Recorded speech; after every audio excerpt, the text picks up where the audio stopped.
Ziesmer, sports dietitian, certified personal trainer, and founder of Elite Nutrition and Performance. And today I'm going to be talking to you about carbohydrates uncovered. This is the hidden fuel that you don't know that you need. So first things first, we're going to go ahead and talk about a little bit of a pet peeve of mine, which is that people say carbohydrates they're sugar. They turn into sugar when you eat them.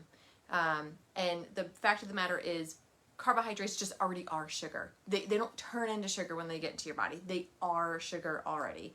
And it's just like a myth that I hear all the time among many others among carbohydrates, that when you eat a piece of bread, it's going to turn into sugar in your body. Like it's like the same thing as eating a candy bar, and that's totally not true. There are so many different types of sugars. There's monosaccharides, there's disaccharides, there's polysaccharides, there's even sugar alcohols, artificial sweeteners, things along those lines.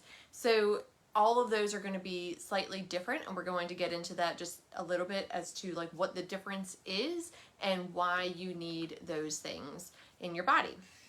So let's first talk about carbohydrates and why you actually need them.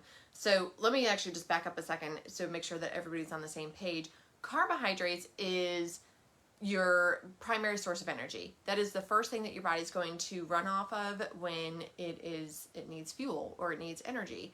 And those are things like breads, pasta, rice, potatoes, corn, beans, any type of cakes, cookies, pancakes, biscuits, cereal, oatmeal, grits, all those types of things. Anything that is starchy or bready is going to be considered a carbohydrate.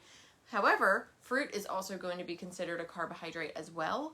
And some vegetables are carbohydrates, your more starchy vegetables. So that would be things like corn, potatoes, peas, lima beans, any type of winter squash, so pumpkin, butternut squash, acorn squash, those types of things, okay?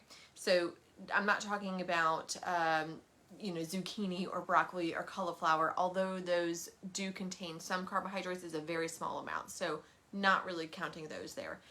Carbohydrates is, like I said, your body's primary source of energy. It's the only thing that your brain can actually run off of. So in its simplest form, carbohydrates is glucose. Glucose is the simplest form of carbohydrates, and that is a sugar.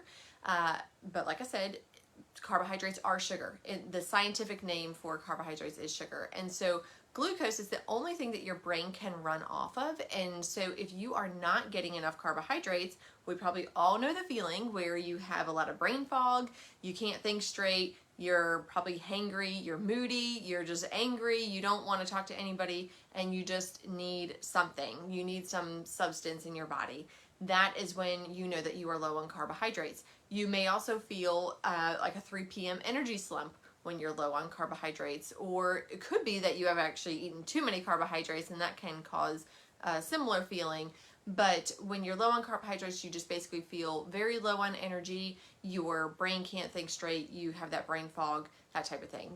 Then you're low on carbohydrates. So another thing that's really important to note with carbohydrates is a main component of your muscle. So that means that if you are not eating enough carbohydrates, you are not building muscle, nor are you maintaining muscle. Carbohydrates is what we call muscle sparing, and that basically means that you need to eat carbohydrates so that your body doesn't eat away at your own muscle mass. So our bodies are constantly in a catabolic state, so we are constantly being broken down. If you are not eating enough carbohydrates, well, guess what? Your body's going to go after your muscle mass, and it's going to start eating away at that. It will eat away at some of it to begin with, but you need carbohydrates to prevent that muscle being turned into an additional fuel source, especially when you're training or working out.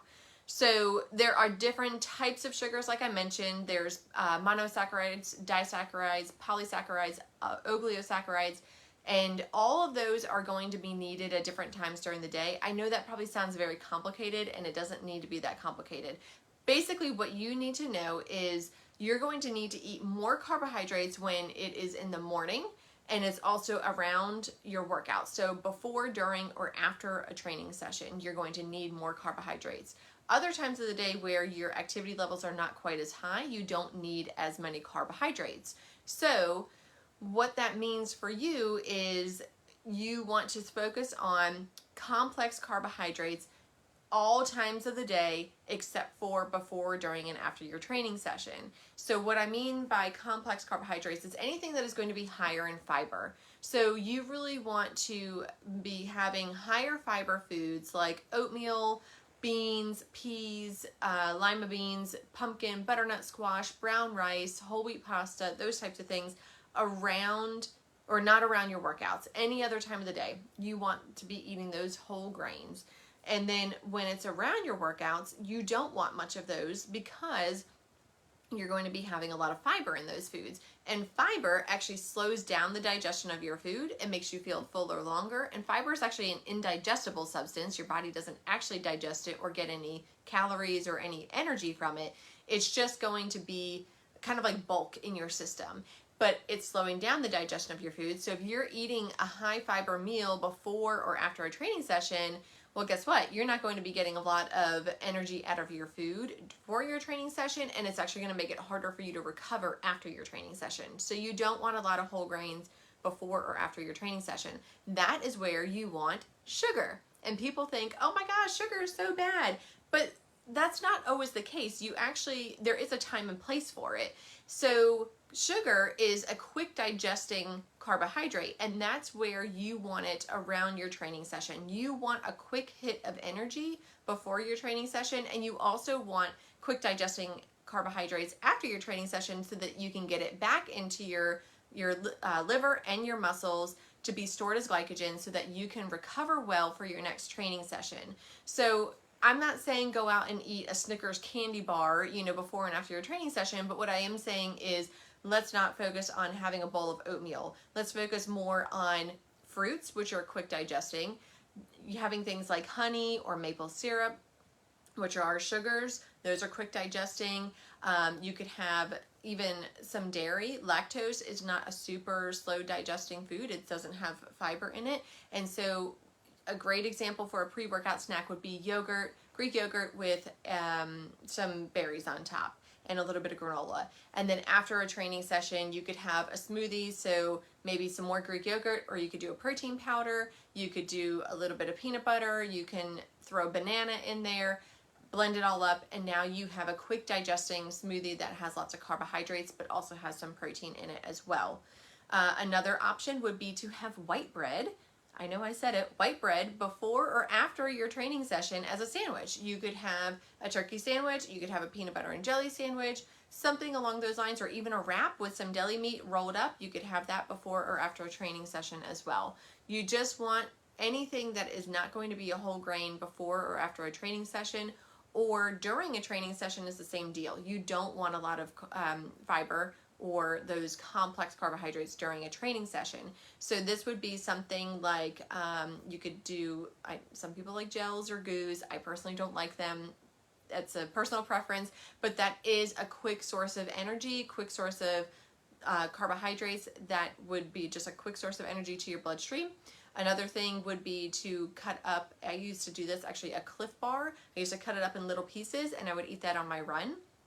You could do that. You could eat a piece of fruit. You could eat dried fruit. You could have little gummies. That's all fine too. You just want some carbohydrates, or you could always do a sports drink. And a sports drink is going to be, like I said, a quick source of energy to your system because it's not a complex carbohydrate. It's going to be a very simple carbohydrate.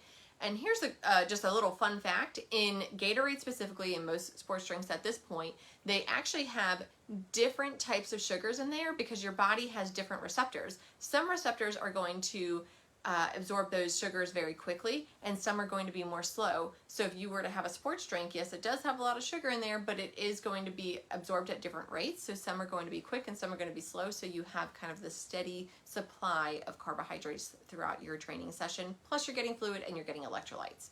So carbohydrates, like I said, you need them for energy. You need them to build muscle, to maintain muscle. I think a lot of people don't really realize that carbohydrates, because it's giving you energy, is allowing you to actually perform more at a lower perceived exertion. And so there's plenty of research to show when you compare people that are eating a low carb diet versus those that are eating a regular, or high carb diet, those that are eating more carbohydrates are always going to outperform those that are eating a low carb diet. And like I said, I think a lot of people don't really realize that it's actually contributing to your speed, it's contributing to your power and to your strength because it is that primary energy source.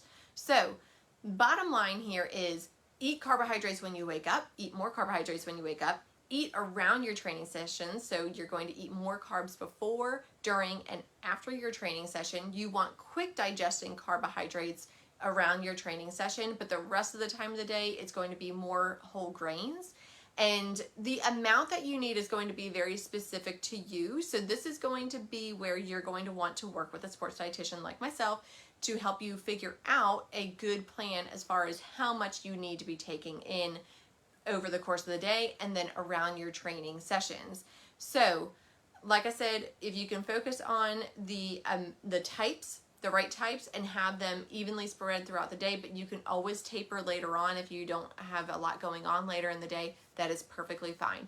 We never want to completely eliminate a food group. We don't want to eliminate carbohydrates, and we don't want to eliminate another food group like fats or proteins. You really need all three of them throughout the course of the day, and all three of them are going to contribute to your overall well-balanced sports nutrition plan.